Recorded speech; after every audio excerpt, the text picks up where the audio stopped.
चाहे देश में कहीं भी महिलाओं के साथ, बच्चियों के साथ इस तरह की घटनाएं होती थी, प्रधानमंत्री और पूरा देश एक साथ होकर विरोध करता था। लेकिन आज देखिए, मणिपुर पे नहीं बोला जाता है, उत्तर प्रदेश में हाथरस में कुछ होता है नहीं बोला जाता है। आम बच्चियां, आम महिलाएं कितनी सुरक्षित होंगी? देश की पहलवान बेटियां सुरक्षित नहीं है। बिल्किस बानो के बलात्कारी रिहा हो जाते हैं और उनको फूलमाला के साथ स्वागत किया जाता है। मणिपुर में किस तरह महिलाओं को नग्न करके घुमाया गया, पूरे देश ने देखा है। कठुआ में कैसे रेप होता है, किस तरह बलात्कारियों के फेवर में यात्राएं निकाली जाती है। प्रधानमंत्री जी मौन रहकर सब देखते रहेंगे और प्रज्वल रेवन्ना जैसे मास रेपिस्ट के साथ फोटो खिंचवाएंगे, मंच साझा करेंगे। नमस्कार, आप देख रहे हैं दी कंटाप, मैं हूं प्रफुल्ल। एक तरफ चुनावी माहौल है क्योंकि हरियाणा और जम्मू कश्मीर में चुनावी तारीख का ऐलान कर दिया गया है, और दूसरी तरफ एक देश में उबाल भी है क्योंकि बंगाल में एक नर्स के साथ जघन्य अपराध किए जाते हैं, उसके साथ बलात्कार किए जाते हैं और उसकी हत्या कर दी जाती है। उसको लेकर लोगों में आक्रोश भी है और दूसरी तरफ सियासी उठापटक भी है। हरियाणा में चुनाव होने हैं, जम्मू कश्मीर में चुनाव होने हैं, उसको लेकर भी सियासी पारा अपने लेवल से देखा जाए तो हाई है। तो खैर, हम उस पर भी बात करेंगे और बंगाल वाले मसले पे भी बात करेंगे। हमारे साथ बातचीत करने के लिए ज़ेबा खान जी मौजूद हैं। बहुत बहुत आपका स्वागत है। और कांग्रेस पार्टी से हैं, कांग्रेस पार्टी के नेशनल स्पोक पर्सन भी हैं और सामाजिक कार्यकर्ता भी हैं, और महिला हैं। तो महिलाओं की समस्याओं पे अगर कहा जाए तो महिलाओं के बारे में अगर कोई अच्छे से बता सकता है, एक सहानुभूति होता है, एक सौ अनुभूति होता है, यानी जो खुद भुगतता है, तो ये बताएंगे कि बंगाल की जो नर्स थी उसके साथ क्या हुआ, महिलाओं के साथ क्या हो रहा है, आज़ादी के 77 साल बाद क्या बदला है। खैर, पहला सवाल हम पॉलिटिक्स से ना लेके बंगाल से लेते हैं। बंगाल में एक लड़की के साथ जघन्य अपराध किए जाते हैं, उसकी हत्या कर दी जाती है, और एक तरफ ये कहा जा रहा है कि महिलाएं देश में सुरक्षित हैं और आज़ाद भारत में खुली फिजा में सांस ले रही है। आप कैसे देखती हैं इसका? देखिए, ये जो बंगाल की घटना है बहुत ही दुखद है, दिल दहला देने वाली घटना है कि बेटियां, बेटी को पढ़ाओ, हम बेटी को पढ़ा रहे हैं, बेटी पढ़ने के बाद भी सुरक्षित नहीं है। डॉक्टर ऑन ड्यूटी, वो सुरक्षित नहीं है। तो सोचिए कि आम बच्चियां, आम महिलाएं कितनी सुरक्षित होंगी? देश की पहलवान बेटियां सुरक्षित नहीं है, डॉक्टर सुरक्षित नहीं है। तो सोचिए हम कहां पर खड़े हैं, देश कहां पर खड़ा है। और बहुत सोचने की बात है कि आखिर सवाल, प्रश्न ये होता है कि आखिर इन ऐसे मानसिकता वाले लोगों को हिम्मत कहाँ से मिल रही है और इनका मनोबल इतना क्यों, कैसे बढ़ गया है कि लगातार आए दिन घटनाएं रुकने का नाम नहीं ले रही हैं। मैं ये नहीं बोलती कि घटनाएं आज ही हो रही हैं, घटनाएं हमेशा होती थी, लेकिन विरोध होता था, है ना। स्टेट देखकर, देश देख, जगह देखकर, सरकार देखकर विरोध नहीं होता था। चाहे देश में कहीं भी महिलाओं के साथ, बच्चियों के साथ इस तरह की घटनाएं होती थी, प्रधानमंत्री और पूरा देश एक साथ होकर विरोध करता था। लेकिन आज देखिए, मणिपुर पे नहीं बोला जाता है, उत्तर प्रदेश में हाथरस में कुछ होता है नहीं बोला जाता है, आप बनारस में गैंग रेप होता है, बनारस यूनिवर्सिटी की बच्ची के साथ नहीं बोला जाता है, बिल्किस बानो के बलात्कारी रिहा हो जाते हैं और उनको फूलमाला के साथ स्वागत किया जाता है। कठुआ हो, उन्नाव हो, क्या हुआ है देखा है देश ने। आज एक ट्रेंड निकला है बलात्कारियों के फेवर में यात्राएं निकालना, तिरंगा यात्रा। तो आपको क्या लगता है, जिस देश में बलात्कारियों के फेवर में तिरंगा यात्रा निकाली जाएंगी और देश का पूरा सिस्टम मूक दर्शक बनकर देखेगा, तो क्या वहां पर इस तरह की घटनाएं रुक जाएंगी या कम होंगी? 2012 में एक घटना होती है निर्भया कांड के नाम से, इसको निर्भया कांड पार्ट 2 अभया कांड कहा जा रहा है। तो उस घटना को लेकर, क्योंकि उस समय दिल्ली में सरकार कांग्रेस की थी, अभी ममता की सरकार है और कहा जा रहा है कि इंडिया अलायंस है, तो एक आरोप प्रत्यारोप तो शुरू हाँ, है हाँ। पॉलिटिक्स में। राहुल गांधी जी को आपको पता होगा, हाथरस जब बच्ची को आधे रात में 100 को जला दिया जाता है, देखने जा रहे थे, परिवार से मिलने जा रहे थे, तो फोर्सफुली धक्का दिलवाया जाता है फोर्स से एक राहुल गांधी जी को, है ना, एक शहीद के बेटे को जब प्रियंका जी जा रही थी रोका जाता है। और मनीषा वाल्मीकि के साथ क्या हुआ था पता है, मणिपुर में किस तरह महिलाओं को नग्न करके घुमाया गया, पूरे देश ने देखा है। कठुआ में कैसे रेप होता है, किस तरह बलात्कारियों के फेवर में यात्राएं निकाली जाती हैं, देश देख रहा है ना। तो आपको क्या लगता है, अगर प्रधानमंत्री जी मौन रहकर सब देखते रहेंगे और प्रज्वल रेवन्ना जैसे मास रेपिस्ट के साथ फोटो खिंचवाएंगे, मंच साझा करेंगे, और ब्रिजभूषण सिंह अभी तक बैठे हुए हैं पार्टी में, तो क्या लगता है कि बलात्कारियों और ऐसे मानसिकता के लोगों का मनोबल टूटेगा? लेकिन बीजेपी तो कह रही है कि हम क्राइम पे निकल कस रहे हैं। देखिए, क्राइम महिला पे नकेल, सशक्तिकरण पे क्राइम पर नकेल कितना कसा गया है देखा जा रहा है। कोलकाता ये है, आप ममता बनर्जी को क्यों, मैं ये नहीं बोलती ममता बनर्जी की ये नहीं है, ममता बनर्जी की सरकार है, वो जिम्मेदार है, और देश के प्रधानमंत्री भी इसके लिए उससे ज्यादा जिम्मेदार है कि प्रधानमंत्री जब भी बेटियों का बलात्कार होता है, इस तरह की घटनाएं होती हैं, तो कितना आवाज उठाए हैं, कितना बोले हैं। विनेश फोगाट के लिए और पहलवान बहनों के लिए प्रधानमंत्री जी ने क्या बोला बताइए। ब्रिजभूषण सिंह को छोड़ा, ये उत्तर प्रदेश में ही ना योगी सरकार इंसाफ की बात करते हैं, ब्रिजभूषण सिंह तो उत्तर प्रदेश के रहने वाले हैं, घर पर बुलडोजर चला क्या?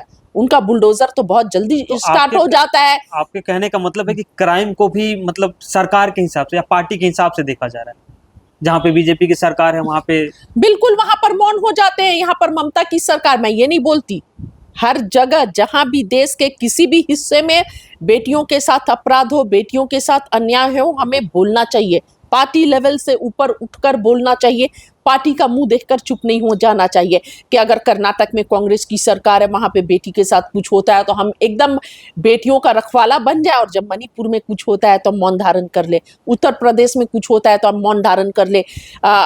देश में जंतर मंतर पर पहलवान बेटियां आपके मंत्री पर इल्जाम लगा रही थी, मंत्री पर आरोप लगाई, आप मौन थे, कुछ इंसाफ नहीं मिला, जंतर मंतर से उठाकर फेंक दिया गया, तो कैसे बेटियां सुरक्षित रहेंगी इस देश में?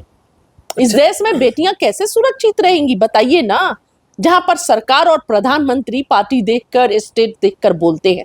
और स्मृति ईरानी जैसी मंत्री, महिला मंत्री जो पूर्व में थी, है ना, वैसी लोग, स्मृति ईरानी जैसी लीडर चुप रहती हैं, तमाशा देखती हैं। अच्छा लगा कि बंगाल की घटना में उन्होंने बोला, अच्छा लगा, पर मणिपुर में कहाँ थी, हाथरस में कहाँ थी, पहलवान बेटियों के लिए कहाँ थी वो? पहलवान बेटियों की बात आप बार बार कर रही हैं, तो खैर थोड़ा सा हरियाणा की तरफ चलते हैं, फिर बंगाल वाले मसले पर आएंगे। हरियाणा में अभी चुनाव होने हैं और चुनावी तारीख का ऐलान हो चुका है जी। बीजेपी कह रही है कि हम हैट्रिक लगाने वाले हैं, कांग्रेस देखिए, ये तो समय बताएगा कि हैट्रिक लगाते हैं या क्या होता है। इसी तरह तो 400 पार के नारे लोकसभा में भी लगाए थे, तो लोकसभा की हकीकत आपने देख ली। और लोकसभा में जो मैं बता रही हूँ, लोकसभा में जो हार हुई है ना, हैट्रिक लगाने, उससे बुरा हाल अगर हरियाणा में नहीं हुआ ना, तो आप देखिएगा विनेश फोगाट का मामला कितना कारगर साबित होगा उससे। देखिए, विनेश फोगाट मामले को आप पहले तो शब्द आपका मुझे सही नहीं लगा, किसको फायदा होने वाला? देश की बेटियां और उन पे हुआ जुल्म से फायदा उठाने का मत सोचिए, ये गलत बात है। कहा जा रहा है ना कि इंसाफ में देने के लिए सोचिए। दीपेंद्र हुड्डा उनकी बहन है, उनके स्टेट की है, आंसू पोंछने के लिए पहुंचे हैं, क्या तकलीफ है? आप पहुंच जाते, आपको किसने रोका है? मोदी जी को किसी ने रोका है क्या? किसे रोका था? पहुंच जाते। हमने मना किया था क्या? दीपेंद्र हुड्डा जी ने मना किया था। दीपेंद्र हुड्डा के स्टेट से हैं वो, दीपेंद्र हुड्डा की बहन जैसी हैं, इसलिए पहुंचे। आप पहुंच जाते ना, आपको किसने मना किया? कहा जा रहा है सियासत कर रहे हैं खिलाड़ियों के साथ, तो आप क्यों नहीं सियासत कर लेते हैं? आपसे ज्यादा कोई सियासत करने वाला, आपको किसने रोका है?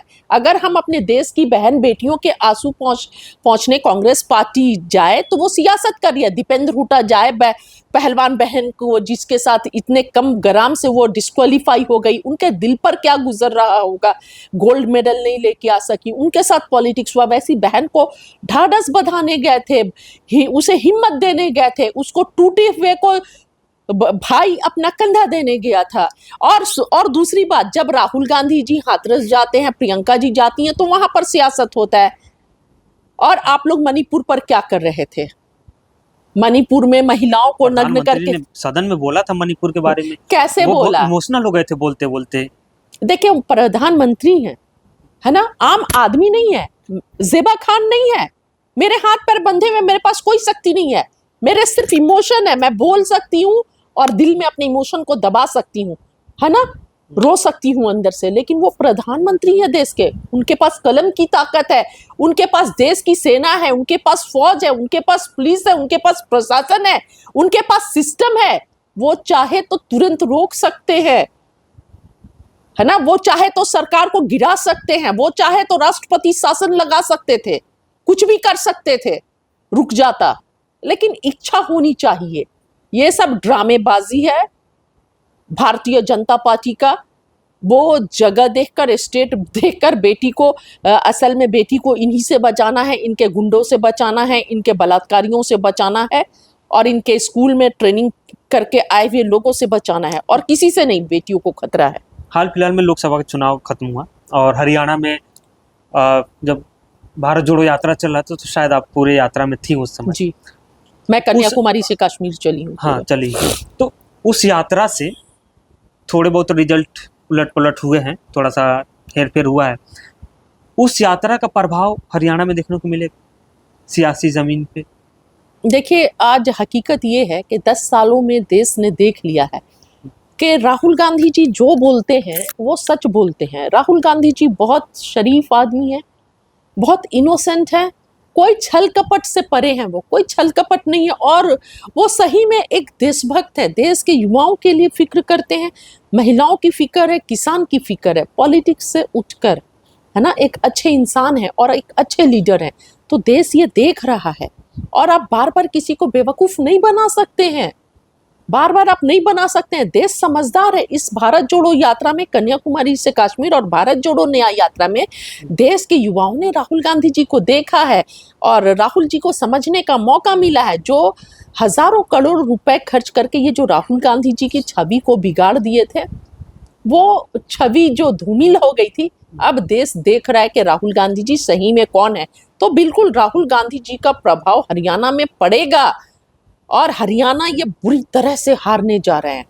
आप लिख लीजिए कहीं। किस मुद्दे पे चुनाव होगा हरियाणा का? विकास के मुद्दे पे, विकास के मुद्दे पे, हर मुद्दे पे। बीजेपी विकास कर रही है 10 साल से। क्या विकास कर रही है, क्या विकास कर रही है हरियाणा का? किसानों पर लठ बरसा रही है, किसानों के साथ का बस्तारा टोल प्लाजा की घटना याद होगी आपको? किसान आंदोलन में जब चल रहा था, तो बस्तारा टोल प्लाजा पे किस तरह लठ बरसाई गई थी, महिला माताओं बहनों तक को नहीं छोड़ा गया था, और उनके जो अधिकारी हैं क्या बोल रहे थे वो सब भी ऑन रिकॉर्ड था। लेकिन अभी तो फिलहाल 20 प्रस्ताव पास किए गए, जिसमें से सबसे देखिए अभी चुनाव के समय क्या प्रस्ताव पेश कर रहे हैं, नहीं कर रहे, 1 महीने 2 महीने 3 महीने पहले मैटर नहीं करता है। आप पिछले इतने दिनों में क्या किए हैं ये किसान नहीं भूलने वाले हैं।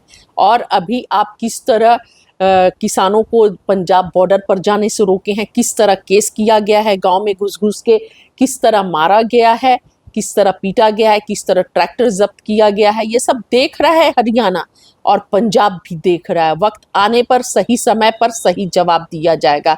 इन्होंने जो आंसू गैस छोड़े हैं, जो डंडे बरसाए हैं, उसका जवाब बैलेट वोट से दिया जाएगा। बैलेट वोट से दिया जाएगा, तो उसका इंतजार तो नायब सिंह सैनी भी कर रहे हैं कि इस बार तो पता चल ही जाएगा कि हरियाणा में क्या होने वाला है। कि आप जा रहे हैं, आपके हाथ से हरियाणा तो पहले ही से छूटा था, इस बार जो बच्चे खुचे 30 थे उसमें से भी कम होने वाले। किसके? कांग्रेस के। ये तो वक्त बताएगा ना, इंतजार कीजिए, ज़्यादा समय तो है नहीं, इलेक्शन के डेट्स भी आ गए हैं, तो इंतज़ार कीजिए, पता चल जाएगा।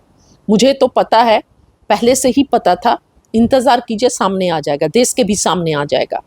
ये जो महंगाई है, कमर तोड़ महंगाई है, बेरोजगारी है, रोज़ पेपर लीक हो रहे हैं, किसान आत्महत्या कर रहा है, कोई आय दुगनी नहीं हो रही है। आप देखिए ना, जो अभी बजट पेश हुआ था उसमें किसानों की भी जो ये थी, जो भी बजट आने वाला था उसमें कम कर दिया गया। लगातार जितने बजट आ रहे हैं सब में कम किया जा रहा है। और आप चिकित्सा में भी कम कर दिया गया, मेडिकल फैसिलिटीज़ में, जबकि कोरोना से भी मोदी सरकार ने नहीं सीखा। डिफेंस में बजट कम कर दिया जाता है, देश देख रहा है। आप देखिए कि कल फिर ट्रेन का दुर्घटना हुआ, डिरेल हुई है पटरी से। तो साजिश बताया जा रहा है। साजिश मतलब जितने घटनाएं हो रही हैं सब साजिश है। कि किसी ने रेलवे का जो उस ट्रैक ट्रेन को उठाकर इधर कर दिया, या पटरी को उठाकर इधर कर दिया, कोई किसी बड़ा ने। सा लोहा रख दिया गया था जिसकी वजह से। अच्छा, तो सिस्टम क्या कर रहा है? सिस्टम मतलब आप क्या कर रहे हैं, आपकी सरकार क्या कर रही है? अगर कोई साजिश कर रहा है तो आप अपने देश में साजिश को नाकाम नहीं कर सक रहे, तो आप सरकार कैसे चलाएंगे? आपको तो अविलंब इस्तीफा दे देना चाहिए अगर आप साजिशों को नाकाम नहीं कर पा रहे हैं तो। अच्छा, एक और सवाल है कि हरियाणा में गुटबाजी की बात हो रही है कि कांग्रेस में गुटबाजी हो रही है। कोई देखिए कहाँ गुटबाजी नहीं है, भाजपा में गुटबाजी नहीं है, भाजपा से ज्यादा कहीं नहीं है। ठीक है, कांग्रेस में कोई गुटबाजी नहीं है, सब एक प्लेटफॉर्म पर आकर एक जगह लड़ेंगे। ये तो डर रही है भारतीय जनता पार्टी जी, जिसके वजह से इस तरह के र्यूमर्स को उड़ाया जा रहा है। हम इलेक्शन बहुत अच्छे से लड़ने जा रहे हैं और बहुत अच्छे से जीतने जा रहे हैं, बहुत अंतर से। लास्ट सवाल, बंगाल पे फिर चलते हैं। जो बंगाल में अपराध हुआ है, उन जैसे लोगों के लिए एक महिला होने के नाते अब कौन सी सजा की डिमांड करेंगी? क्योंकि फांसी भी तो लगभग निर्भया वाले केस में हुआ, उसके बाद भी क्राइम नहीं रुके। देखिए, मैं आपको बता दी ना, निर्भया वाले के फांसी होनी चाहिए, फांसी होनी चाहिए, या कठोर से कठोर सजा होनी चाहिए। चाहे कोई बड़े से बड़े लोग हों, बचने नहीं चाहिए महिला के साथ जो भी अन्याय हो। देखिए, बहुत दुखद है जब पहलवान बहनों के साथ ये सारी घटनाएं हुई तो उन लोगों को कैरेक्टर को पर लांछन लगाना शुरू कर दिया गया और ये बोलना शुरू कर दिया गया कि ये जो पहलवान बहनें हैं ये पॉलिटिक्स कर रही हैं। उनके बात को जो भाजपा है लगातार और मीडिया हवा में उड़ाने की कोशिश कर रही थी, मतलब हल्का करने की कोशिश कर रही थी। ये सब नहीं होना चाहिए, ये सब बंद होना चाहिए। होता है ना, कोई भी केस एलिगेशन लगते हैं तो प्रूफ कहाँ कर देखिए, पाते हैं? अब यही बात अगर नहीं, मैं वही बोल रही हूँ, यही बात जैसे संदेश खाली में बोल दी, कोई बोल दिया तो आप बोलते हैं अरे कैसे बोल सकते हैं, महिलाओं से सवाल किया जा रहा है, महिलाओं पर शक किया जा रहा है। और वही आप देश की सबसे सशक्त महिलाएं जो देश का सर को गर्व से ऊंचा करी, उन लोगों पर आप लोग ऐसी बातें करें तो नहीं रुकेगा। जब तक ईमानदारी से निष्ठा के साथ बेटियों की सुरक्षा के लिए सरकार गंभीर नहीं होगी, मुश्किल लगता है, गंभीर होना पड़ेगा। पार्टी से उठकर, पॉलिटिक्स से उठकर गंभीर होना होगा सिर्फ बेटियों के लिए। सही में कि ये देश की बेटियां हैं, महिलाएं हैं, इन्हें सुरक्षा चाहिए, सुरक्षित रहनी चाहिए, ये हमारी जिम्मेदारी है, ये समझना होगा। बंगाल की घटना ने सबको झकझोर के रख दिया है। उसी के पैरेलल एक और घटना हो जाती है उत्तराखंड में। सुनसान जगह से एक लड़की को अगवा किया जाता है, वो भी नाबालिग रहती है, उसके साथ भी वैसा ही बर्ताव किया जाता है। खैर 2012 में निर्भया के कांड होता है, उसके बाद में आनन फानन में एक कानून भी बनाई जाती है, कमेटी गठित की जाती है, फांसी की सजा भी होता है उनको, लेकिन उसके बाद भी देश की तस्वीरें नहीं बदलती है। आज़ाद भारत में कहा जा रहा है कि नारी सुरक्षित है, कितना सुरक्षित है ये आप देख रहे हैं। और दूसरी तरफ चुनाव के समय में बड़े बड़े वादे किए जाते हैं, तो वो भी हम आपको बताते रहेंगे। हरियाणा, जम्मू कश्मीर या अलग अलग राज्यों के चुनाव से संबंधित आप हमारे साथ बने रहिए।